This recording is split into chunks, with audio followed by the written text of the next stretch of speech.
Hi, welcome to Cellar Rat TV with your host, the Cellar Rat Addison Rex.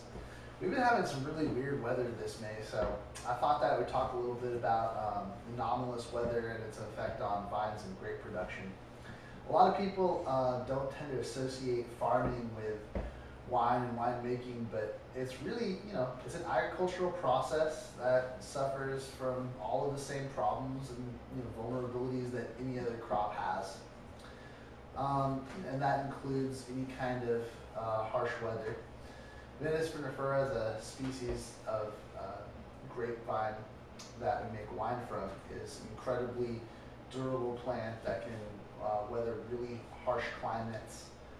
But in order to make grapes, for the vine to produce grapes of the highest quality that'll produce really fine wine, it needs to meet some very specific conditions. And so any kind of bad weather at the wrong time, the vine can really suffer, and the grape quality can really suffer as a consequence of that. So this May, it's been pretty chilly. It's felt a lot more like March, but more importantly, there's been a couple of downpours. And the vines are at a really critical stage right now called inflorescence, or the flowering of the vines. And any rain could wash away the pollen or damage the flowers. So it's pretty important right now that process goes smoothly. So let's head out to the vineyard and we'll actually look at a couple of the vines and see how they're faring.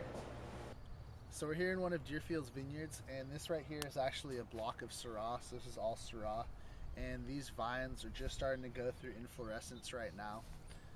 And I actually think that we got pretty lucky, because you can see right here that all of the flowers are still encased in their little sheath of fused petals, which is called the calyptra. And it's been protected, I think, from the worst of the rain. So we're going to actually be getting some warmer weather here. I think that this was the last of the rain yesterday. We had a pretty big storm, so I think we got pretty lucky because these flowers really didn't get too damaged. The worst that can happen is that it washes all the pollen away, or it just damages the little sex organs of the flowers. Grapevines, most species at least of grapevines, are hermaphroditic, so they have both male and female sex organs, so they're able to self-pollinate. But like I said, I think that we got pretty lucky, because I don't think that anything got damaged. If it were a little bit later in the flowering process, it would have been more of a problem. And we're going to start seeing some warmer weather pretty soon. So I hope that everything's going to go pretty smoothly with these vines, but I really don't expect there'll be too much of a problem. The thing is, though, is that Sonoma Valley is just famous for being all of these little microclimates. So these vines actually have been going through the process much slower than some of the vines just across the street, for example. And all over the valley, grapevines are in different stages of their growth cycle. So really, we got kind of lucky, but some of our neighbors might not have been just as fortunate. So hopefully everyone in Sonoma fares as well as these do, but I'm pretty sure that Deerfield made it through this rough weather okay. So you guys just got a chance to see some of Deerfield's grapes. Most wineries tend to have a few of their own vineyards, but many wineries also buy fruit from other people's vineyards. And Robert, the winemaker here at Deerfield, he often told me that this actually makes better wine.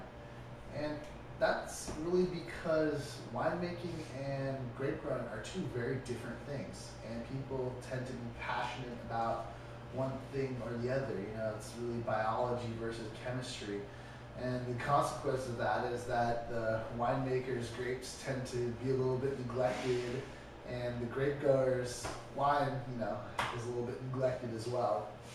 But the arrangement can get a little tricky sometimes, and that's because the grower gets paid for the quantity of fruit that he produces as well as the quality. So that can, you know, cause a little bit of anxiety and frustration come harvest time.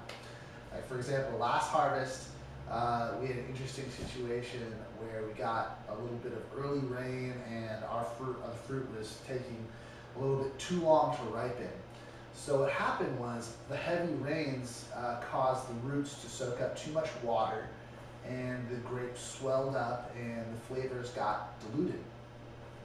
So the winemaker is saying, oh, well, let's leave the grapes on the vine until they dry out a little bit, hopefully get a little bit more concentrated, a little bit more ripened.